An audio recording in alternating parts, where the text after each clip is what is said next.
The girth of his what? You're like a father to me.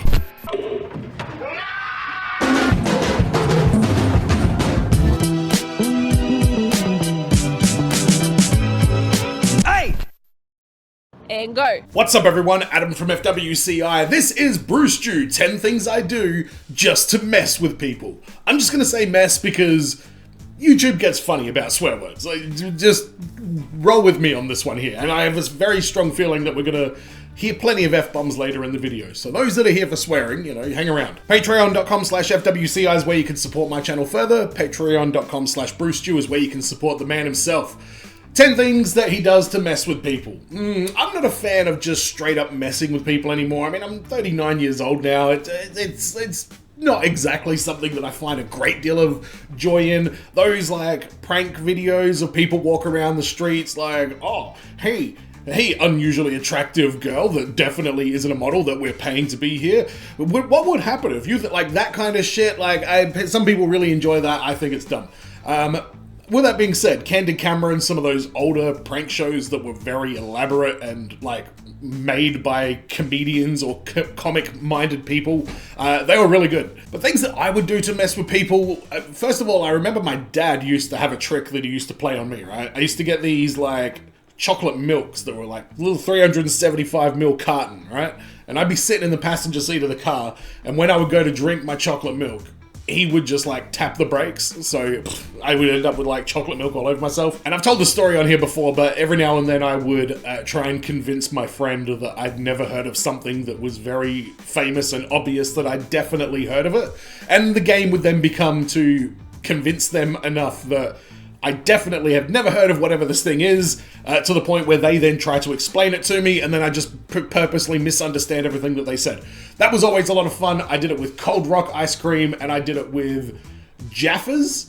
My friend was trying to talk about Jaffas, and then he did a horrible job of explaining it to me, which made my job of convincing him I didn't know what the hell he was talking about much easier. And Minties. Do you guys have Minties in America? It's like, how do I describe it? A cube of very minty white, it's that kind of chocolate that like on one day you'll be able to, not chocolate, it's the kind of candy where like on one day you'll be able to grab it and just like snap it in half, it'll be like rock, and then on other days if it's hotter, like it'll be way more like kind of thing. But whatever it is, you chuck it in your mouth and you chomp down on it and you chew it for about 45 minutes before you move on. But enough about Minties. This is Brewstew, 10 things I do just to fuck with people. All right. Now, I've been known to be some sort of a practical joker over the years. Some would say practical joker, some would call me an asshole. What's the difference? Who knows? So today I'd like to go over 10 things I do just to fuck with people. All right, here we go. Number 1. You ever just walk up to somebody with your hand in your pocket and be like, oh, hey, there you are. Hey, guess what? I got something for you. Oh, boy, you do? What is it? You like it? Got your name written all over it. Unsolicited middle fingers. Try it out sometime. It's a great stress reliever. Number. Okay, I've definitely done that one before. Oh, the circle game. You know the thing where you do the circle and below your foot and then you, yeah, that. Put that at the top of the list. Oh my god, if that's on this list, I will be so fucking happy. We will be like kin, and I will have so much to talk about at the end of the video. 2. Whenever somebody's ordering for me at a drive-thru, sometimes I'll just make up a menu item just to make them look like a stupid idiot. All right, give me a number 4 with a large Gatorade. How about that? Large Gatorade? Since when does Wendy's have large Gatorades? Since forever, brewer. Don't be a stupid asshole. You haven't seen the commercials? Give me a large Riptide Rush, goddammit. Can I have a number 4 with a large Riptide? Tyler's fucking giant grin in the passenger seat there. Rush Gatorade? Gatorade? We don't have Gatorade. This is a fucking Wendy's, you stupid asshole. What the hell's the matter with you? Number 3.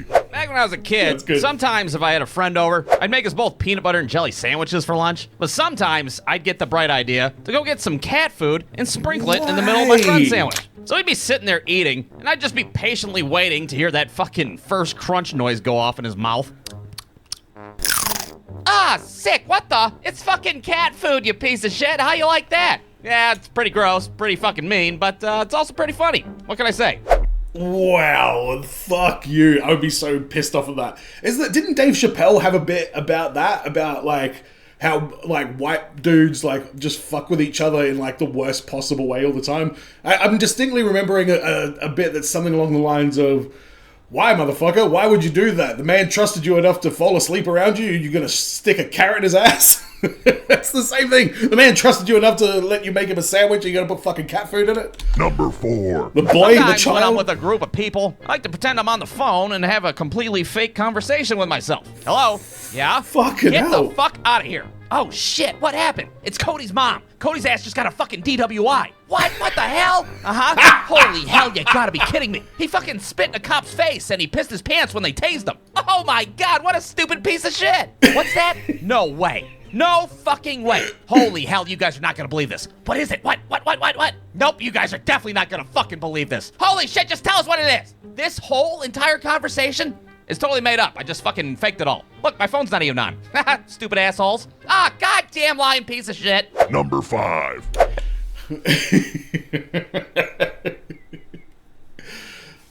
I might have to give that one a try, actually. That is pretty goddamn good. Alright, we're only 5 into this as well. Why does the back 5 take a lot more minutes to get through than the first 5? Alright, what do we got here? You guys ever been at a party and just decided to make somebody look like they're a fucking racist piece of shit? No, you never did that? That's really easy. All you gotta do is wait for a third party to enter the room and just be like, "Hey Alicia, you gonna go ahead and finish your story now?" Story? What story? Oh, you're saying something along the lines of how you don't like Puerto Rican people and how you won't let them use the bathroom in your house. Whoa, what the fuck? Whoa, wait a minute, what? My best friend's Puerto Rican, you racist piece of shit? Yeah, Alicia, what the fuck is that all about? Racist piece of shit? Get out of here with that shit. It's fun, try it out sometimes. It's a great time. Number Fuck it up. 6. Yeah, I don't recommend trying that one out. That one's a little bit fucked up. Especially these days. You don't want to put that kind of pressure on anybody for no reason. Sometimes when I'm coaching third base at our baseball games, and I know the third baseman's dad, I'll talk shit about that kid's dad right to his fucking face. Psst, hey, third base, your dad is a little bitch. How you like that shit? Little bitch daddy, little bitch daddy. All right, play ball. It's fun, all right? They know I'm fucking around. It gives them motivation to play better or some shit like that. I don't know. Number 7. We are roaring through these. number 10 is going to be a long one. Yeah, fair enough. I mean, if I was umpiring a baseball game and my friend's son was there, maybe not, actually. I don't know. I'm sure it's fine. Now, I haven't done this one in a while, but one of my favorite things to do back in the day was to call my mom up and tell her that my sister is pregnant. And then I would tell her to not tell anybody because she wants to keep it a surprise. So for the next few days, my mom would be like pestering the shit on my sister. So, is there anything new you want to tell me? No, not really. What the fuck? You're looking pretty fat these days. What the fuck's that all about? I don't know what you're talking about. Goddamn. Hell, one time, not only did I tell my mom that my sister was pregnant, but I went around and told my sister that my mom was pregnant, which was a hell of a hard sell because she was like fucking 47 years old at the time. What the fuck is she thinking? She's a god...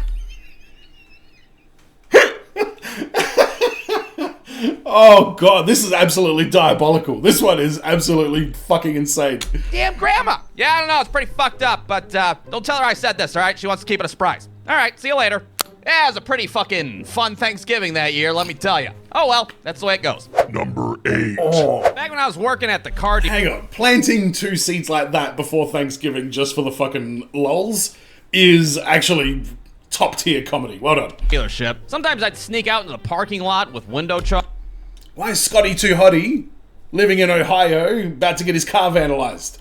And just write shit on the back of my coworkers' cars. I'd write all sorts of shit. I drink pee, honk if you think I'm a piece of shit. My other car is... Rikishi, hang on. Oh my god, all these number plates are the members of Too Cool from late 90s, early 2000s WWF fame. We got Scotty Too Hottie, Grandmaster Sexay, and Big Quiche. Big fucking wiener. Whatever that came to mind. Sometimes that shit would be on there for days, too. I'd go into work after a long weekend, and lo and behold, Brewer's car still says I'm a fucking poopy little princess or whatever the fuck I put on there. Oh well, sucks to suck, I guess, right? These wrestling references on the fucking number plates are killing me. Says I'm a fucking poopy little princess or whatever the fuck I put on there. Oh well, sucks to suck, I guess, right? Number 9. Now this one is a little bit tricky, but it is one of my favorite things to do. If we're having a party or some sort of group gathering, I like to try to convince everybody that some random celebrity had just died, and not only did he die, but he died from a fucking shark attack. Now, this is very tricky to do because shark attacks don't happen that often, especially to fucking celebrities. This just reminds me of the joke. Oh my god, did you hear that that actress was stabbed? Reese something. With a spoon? No, it was with a knife. Kaboom! Tsh. Reminds me of that. Just walk into a room with my phone like, ah, shit, fucking Steve Urkel died today? What? From Family Matters? Holy hell, and he died? From a fucking shark attack? Get the fuck out of here, are you serious? Now, if you do it right and say it with just the right inflection, you will have an entire group of people all take out their phones at the same time and simultaneously Google Steve Urkel shark attack? Question mark, question mark, question mark? Which to me is, I don't know, probably the funniest fucking thing that can happen. Just watching a room full of people slowly come to the realization that you're full of shit. Meanwhile, I'll just keep fucking going with it. Ah, sick, there's even a video of it. What the hell? It's fun, try it out sometime. Pick your celebrity. Number 10.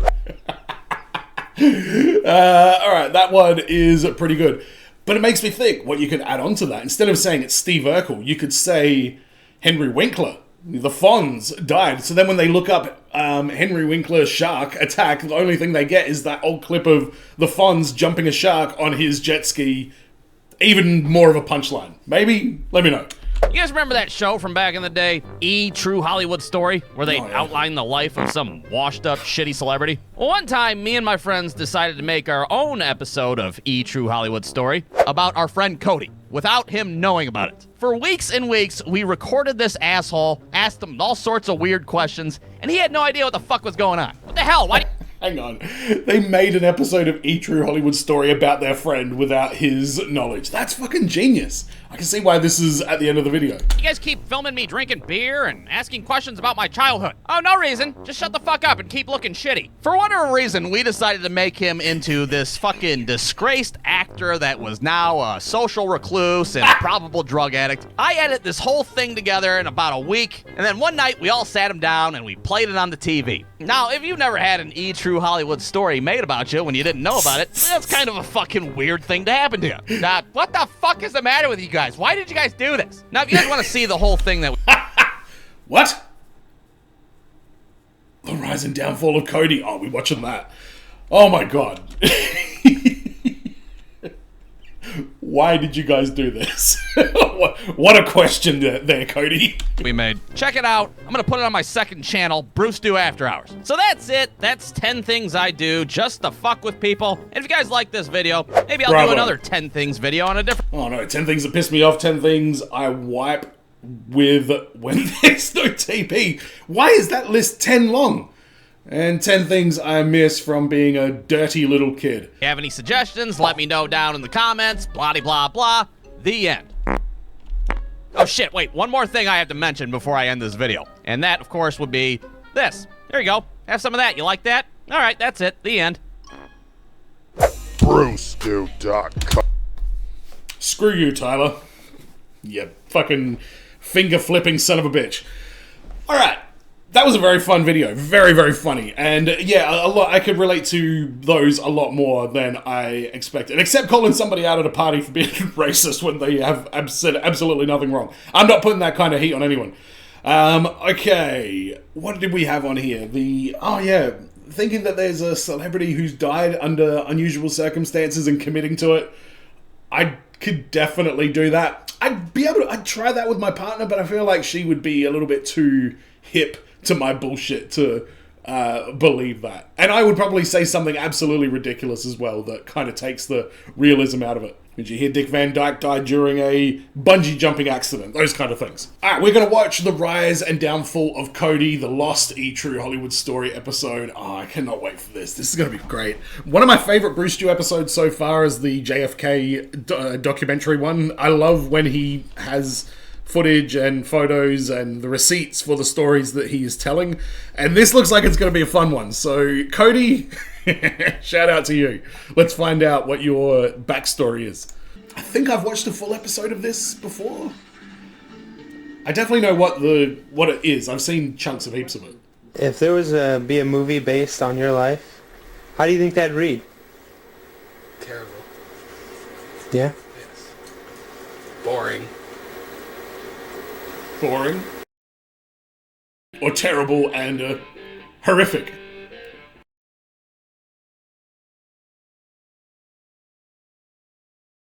I love this old editing. Cody Hyde. You used to know him from the big screen. I've always known him a lot better than that. He's done countless movies. Handicapped Justice?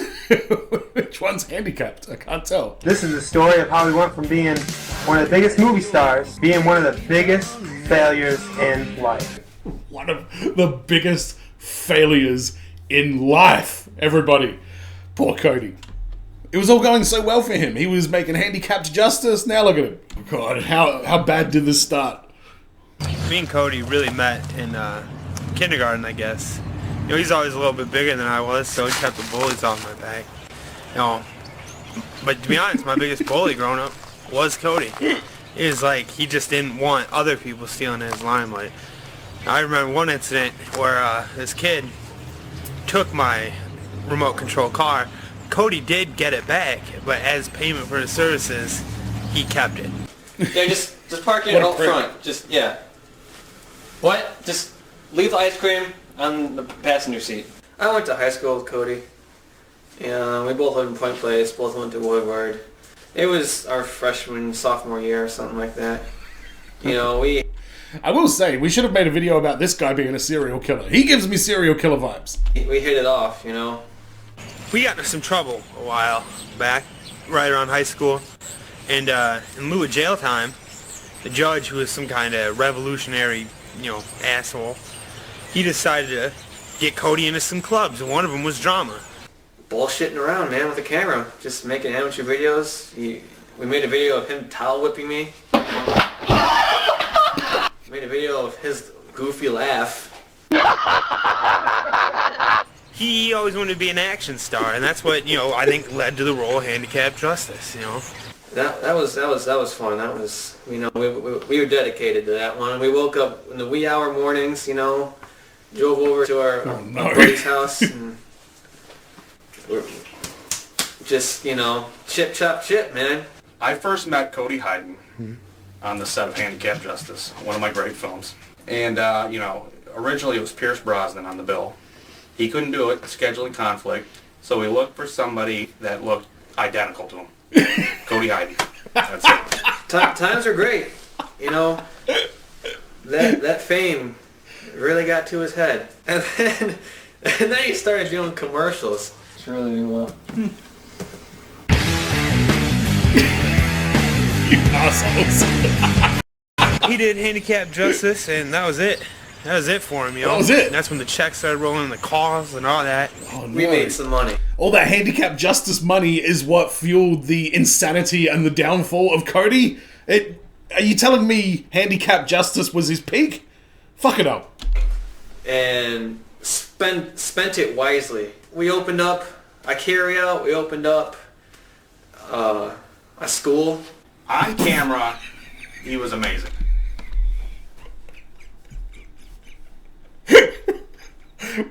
we opened up a school. as you do when you star in a big blockbuster like Handicapped Justice. He really could nail his parts when he wanted to. He was great when he was sober. Cody started drinking pretty heavily, right in the middle of his career, you know. He'd pick fights with strangers. He'd do coke. I've seen it several times. He did these little pills. I don't even know what they were, but they always piss him off. And I'd be like, calm down. And he'd like beat the shit out of me.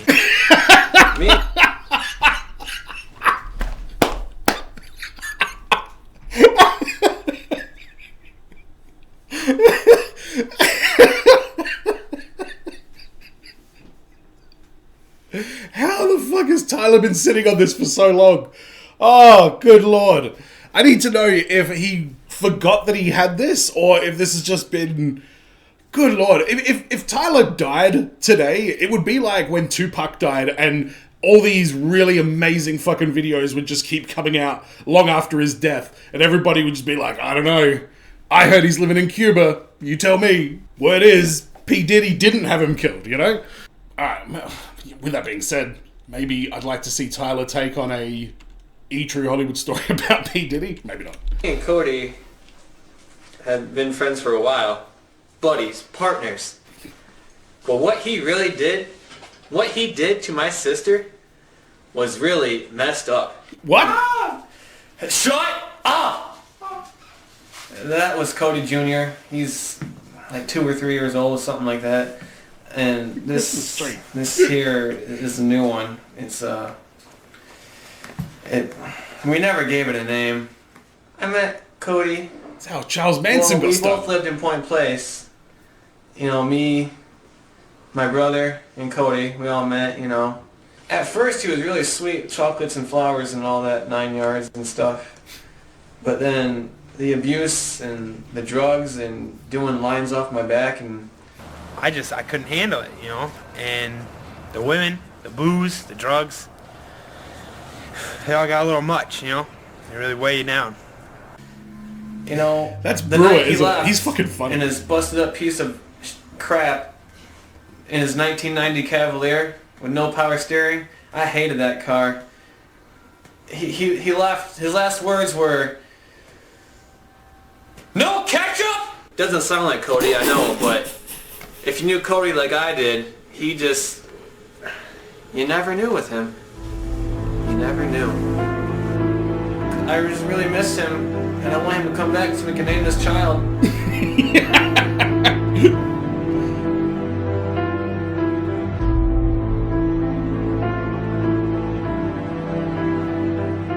Wow, what a plummet. Are we going to talk to Cody about this at some Police want point? to know who made off with more than $18,000 worth of cigarettes and cash. A burglar pried open the door and cut the alarm and security cameras at the Easy Stop and Go near 15th and Santa Fe. As you can see him on surveillance stealing these 325 boxes of cigarettes at $50 a pop. Emma, you seen Cody around here lately? You went to school with him, didn't you? I did. If I ever catch that bastard again, I'm gonna fuck him up. He pissed in my yard. Where do you think Cody Hyden is now? Only God knows where that kid's at right now. He's probably working on American Eagle in the mall, to be honest with you.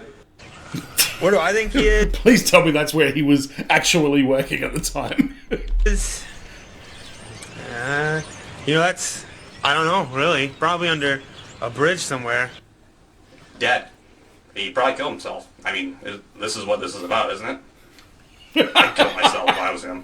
Wherever he is, I just hope he's happy and living his dream, because he really was talented, and I love him dearly. And if he sees this video, honey, I love you. Please come back to me. Your kids need you. I need you. We need money. And I'm hankering for some Cody right now. But what do I think he's doing? In true Cody fashion, you know, I really hope he's having a good time, whatever it is he's doing, you know. But I know I have to find him. That was actually a fairly beautiful shot right there at the end. In honor of Cody Hyden, who may or may not be dead now. That was goddamn hilarious, man. That was absolutely hilarious. At any point in my life, if I had seen that, I would have been in stitches of laughter. That was absolute quality. Wow, it's really, really interesting seeing, because I'm guessing Tyler, maybe Tyler and Brewer both kind of wrote the wording and the dialogue for this, but this was a really well put together thing. Like, there was a really cohesive story that kind of ran through it. Like, the editing was very creative, the characters that they had on there, the way that they kind of did obviously the quality of it, like the visual quality of it was terrible, but the way they just framed everything, and it looks like they really went to an episode of E! True Hollywood Story and just storyboarded exactly what was happening to make it have that exact authentic kind of thing. So I thought that was absolute perfection. I can't say anything else about it. But I hope you enjoyed this reaction. Let me know in the comments what your thoughts are. Don't forget to subscribe if you haven't already. Go to patreon.com/FWCI if you want to support my channel further. Go to patreon.com/Brewstew if you want to support the man himself. And as always, everyone,